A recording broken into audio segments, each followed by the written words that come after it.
দেড় সপ্তাহ ধরে লক্ষ্মীপুরের ৫ উপজেলার ৯০% মানুষ পানিবন্দী।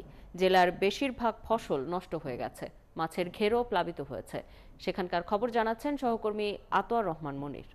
গত কয়েকদিন যাবৎ লক্ষ্মীপুরের রামগঞ্জ এবং রায়পুর, কমলনগর, রামগতি ও লক্ষ্মীপুর সদর সহ জেলার ৫টি উপজেলায় অর্থাৎ পানিতে আক্রান্ত হয়েছেন। ইতিমধ্যে ১০,০০০-এর লোক এখনও পানিবন্দী রয়েছেন এবং দুর্ভোগ তারা পোহাচ্ছেন।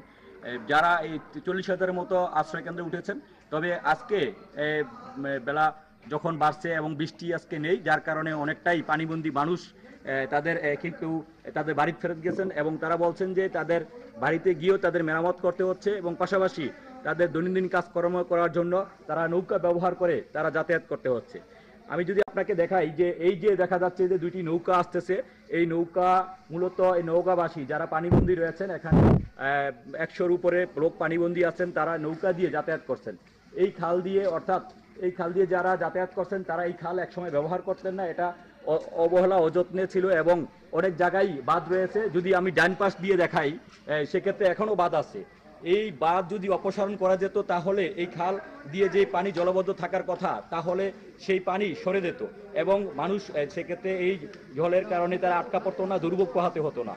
এই বিভিন্ন পয়েন্টে স্থানীয় লোকজন বলছে যে বিভিন্ন পয়েন্টে অনেক অনেক খালকে আটকে দেওয়া হয়েছে, যার কারণে অনেকটাই মানুষ দুর্ভোগে পোহাচ্ছে। যদি এই অবৈধ দখল উচ্ছেদ করা হয়, পাশাপাশি এই বিভিন্ন পয়েন্টে যেগুলো বাদ দিয়ে করা হয়েছে সেই বাদগুলো যদি অবৈধ দখল উচ্ছেদ করে যদি দেওয়া হয়, তাহলে অনেকটাই মানুষ চলাচল করতে পারবে। তো আমরা দেখেছি যে এই দুর্ভোগে যারা লোকজন আছেন তাদের জন্য খাদ্য সহায়তা নেওয়া দেওয়া হচ্ছে। অনেক এলাকায় গাড়ি রিক্সা এবং মোটরসাইকেল যাওয়ার সুযোগ নেই, নৌকা দিয়ে যেতে প্রতিবন্ধকতা সৃষ্টি হচ্ছে। দেখা যাচ্ছে একটি যাওয়ার পর অনেক বাঁধ রয়েছে, সে বাঁধ থেকে আমাদের হেঁটে যাচ্ছে হচ্ছে।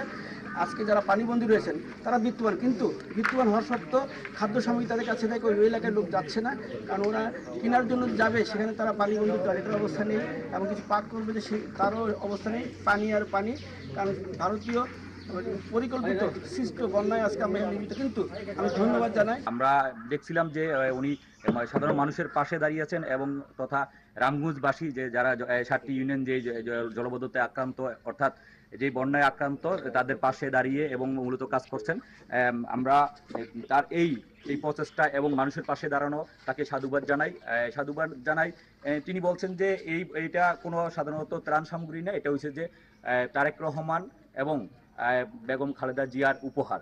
সেই উপহারই তিনি তুলে নিয়ে যাচ্ছেন নৌকায় চড়ে এবং সাধারণ প্রত্যন্ত অঞ্চলে। আমরা বাকি যে তার যেই প্রত্যাশা এবং তার যে কর্মব্যস্ততা, আমরা তাকে সাধুবাদ জানাই যে বানবাসীর পাশে দাঁড়ানোর জন্য।